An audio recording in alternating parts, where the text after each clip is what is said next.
This is a video which is a reply to the problems with feminism.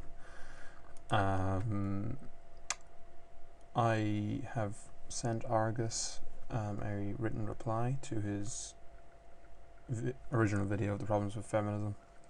So I'm just going to give a brief video outline of my rebuttal of his arguments. Right. So he provides 6 arguments against feminism.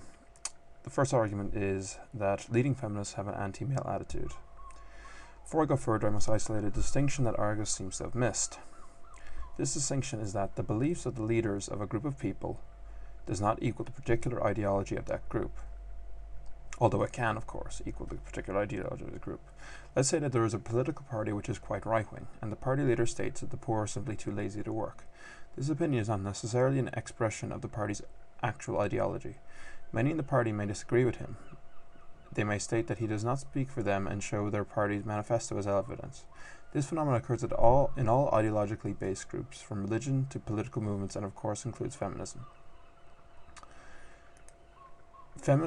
Argus has the following quote: "Feminists who have prominent positions within feminism, women who lead feminist thought, you could say, seem to have extremely radical views on men and to blatantly hate men."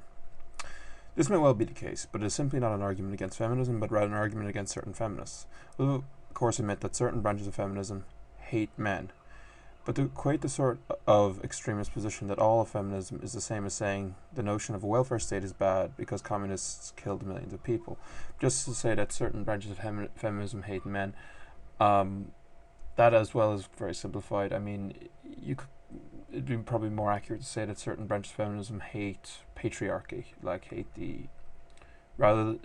seek the complete overthrow of male-dominated patriarchy, which is the dominant system in most of today's world.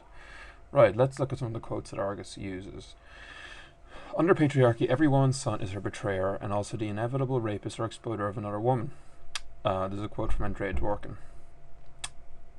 This cannot be read out of context. Dworkin is working within a framework of society where nearly all sexual relations are defined by submissive versus dominant roles, and that such notions of men taking a woman are examples of the patriarchal nature of human sexuality. So under Dworkin's analysis, every son is a rapist because current sexual norms, i.e. penetration, are a type of rape. I'm not saying I agree with our analysis. One must, however, not give simple sound bites to complex theories of human sexuality.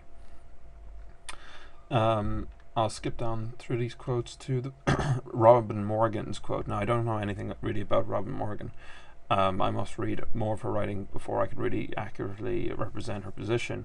But just, I have one point maybe about her quote.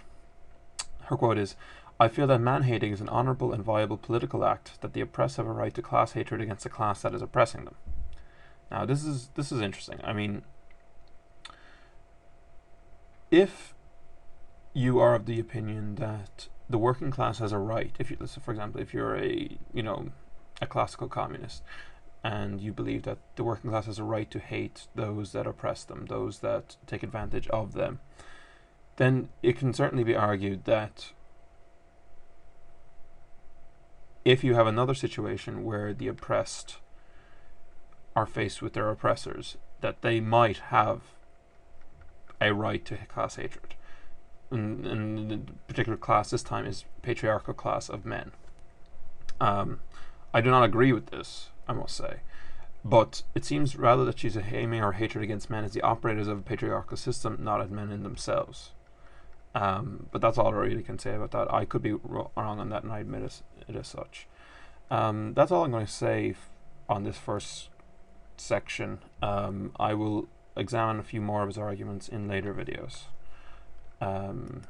Just one last thing.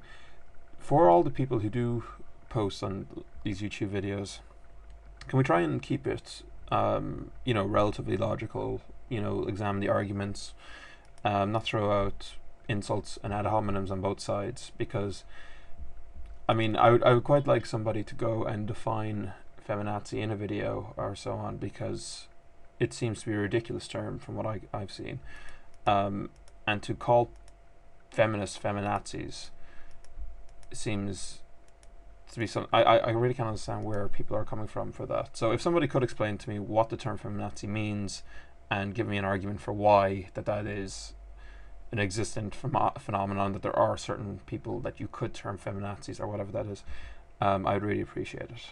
Right, thank you.